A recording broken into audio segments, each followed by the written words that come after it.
Assalamualaikum warahmatullahi wabarakatuh. Perkenalkan, nama saya Kiki Putri Agung. Saya akan menjelaskan perancangan pabrik monoasil gliserol dari palm oil. Nah, yang pertama yaitu mengidentifikasi peluang investasi yang berupa supply and demand, studi bahan baku, studi kompetitor, dan studi perkembangan teknologi.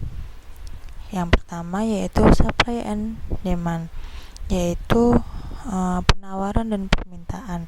Di sini meliputi produksi, impor, konsumsi, ekspor monogliserida.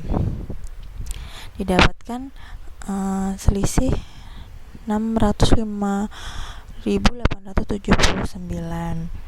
Nah, dari data di atas didapatkan jumlah permintaan itu lebih kecil daripada jumlah penawaran. Hal ini menunjukkan bahwa monogliserida sebagai emulsifier yang selama ini sudah dilakukan sudah mampu memenuhi permintaan yang ada. Kemudian studi bahan baku. Bahan baku yang paling utama digunakan dalam pembuatan monoasil gliserol adalah minyak kelapa sawit dan gliserol. Nah, di sini komposisi monogliserida itu berupa yang pertama crude palm oil atau minyak kelapa sawit, kemudian ada gliserol, ada NaOH, butanol, dan heksan. Nah, di sini berdasarkan pertimbangan ketersediaan bahan baku, lokasi yang dipilih itu di kota Dumai, Provinsi Riau, karena di kota tersebut sangat dekat dengan bahan baku. Nah, di sana ada PT Wilmar Nabati yang memproduksi oleochemical dan juga PT Asahi Mas yang memproduksi NaOH. Jadi dipilihlah kota tersebut karena dekat dengan bahan baku sehingga dapat menghemat biaya transportasi. Kemudian studi kompetitor. Nah, berikut adalah nama-nama pabrik yang memproduksi monogliserida di dunia. Di sini juga terdapat beberapa kapasitas produksi dari kapasitas 30.000, 1.000, 50.000, dan juga 5.000. Nah,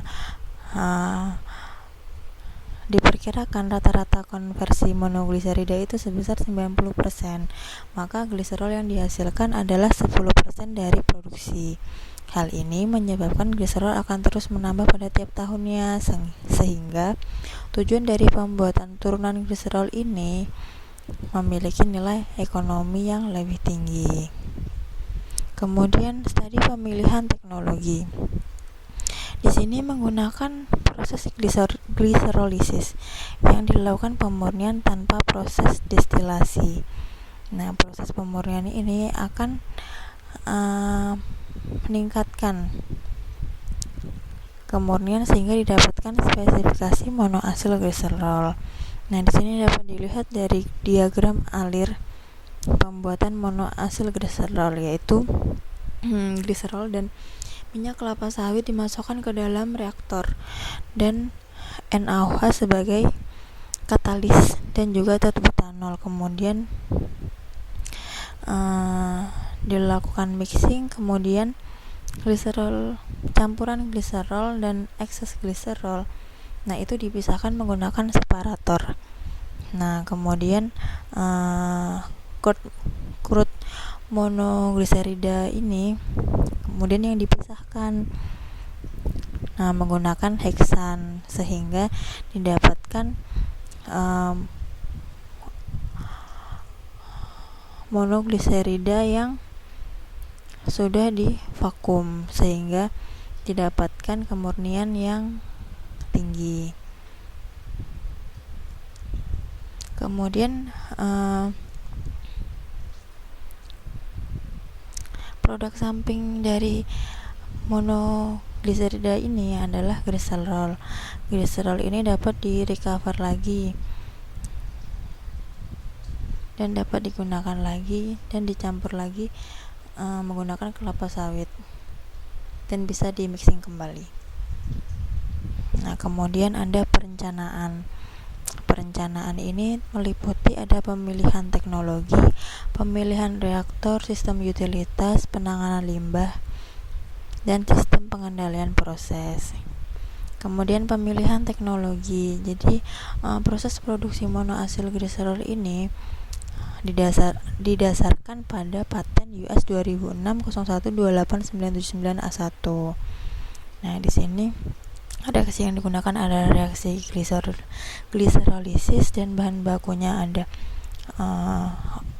oil, gliserol, dan butanol. Suhu operasinya sekitar 90 sampai 160 derajat Celcius dan tekanan operasinya bisa vakum atau 3 atm. Nah, digunakan katalisnya alkali atau asam. Nah, di sini katalis yang digunakan adalah NaOH. Kemudian yield yang didapatkan itu lebih dari 90%. Nah, kemudian pemilihan reaktor. Jadi reaktor yang digunakan untuk proses pencampuran gliserol dan minyak kelapa sawit ini menggunakan tipe fixed bed reaktor. Nah, di dalam reaktor ini terjadi proses yang bersifat reaksi yang terjadi itu bersifat eksotermis, dan keunggulannya itu bisa digunakan pada kapasitas produksi yang tinggi. Kemudian sistem utilitas meliputi dari proses pengolahan air. Jadi air yang digunakan itu kan air dari PDAM. Nah, kemudian melalui reservoir dan kemudian dibagi menjadi bak air domestik, bak air umpan cooling tower, dan tangki demineralisasi. Nah, kemudian penanganan limbah. Jadi limbah yang dihasilkan dari pabrik monoasil gliserol ini menghasilkan limbah dalam bentuk limbah cair dan limbah padat. Nah, limbah cair yang dihasilkan itu kan ditampung dalam bak penampung sebelum limbah cair yang dihasilkan akan ditampung di dalam bak penampung. Nah, ada juga limbah produk samping dari separator adalah gliserol dan itu bisa di recover kembali. Terus limbah padat yang dihasilkan itu ditampung di dalam bak penampung. Nah, yaitu nanti akan dilakukan proses pengemasan oleh pihak ketiga dengan drum yang kedap air dan kedap udara dan diberi label informasi. Sekian, terima kasih.